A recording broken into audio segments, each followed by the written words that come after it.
Hi, Mr. Miklik here. Today we're going to continue our 7-part mini-series on resume building and development. Today we're going to talk about the education section on your resume.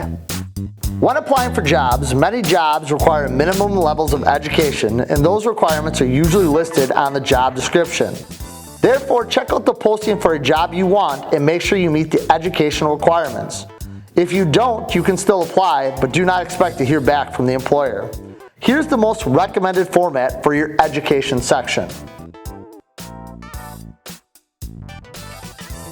In your education section, you're going to want to list the school, name, and location of the school. Note, if you have a college degree, it is not necessary to list your high school on your resume. It is recommended you only list your high school on your resume if you have limited work experience and you're trying to fill space on your resume.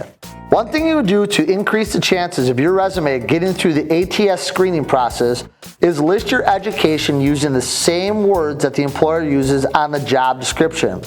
For example, if the posting says the job requires a bachelor's degree in education, use those words on your resume. If it says a BA in educational studies is required, use those words. While it is not necessary to include academic activities and accomplishments, it is something I do recommend you list here on your resume. Here are examples of what to include. GPA if it's above average for the career field you're in. Student clubs if they relate to the job you want.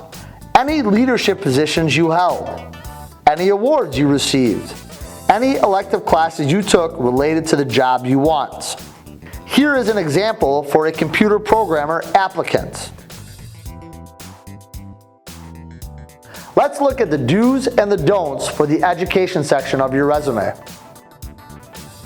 Do, list your highest level of education that relates to the job you want. Do, write the name of your degree so it matches the educational requirements, wording as closely as possible to the job description for the job you want.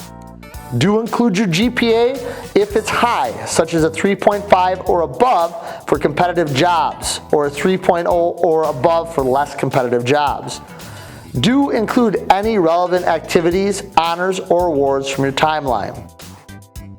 Now, let's look at the don'ts. Don't include every school you attend. You only need to include the 1 or 2 schools that are most relevant for the job you want. Don't include your education that's completely unrelated to the job you want. Doing that might make you seem overqualified, unfocused, or not a good fit for the job. When working on the education portion of your resume, make sure you're using the education that most closely relates to the job you want. Thank you for joining us in our 7-part mini-series for resume development. Please join us next time as we continue to discuss how to land the job you want with a qualified resume.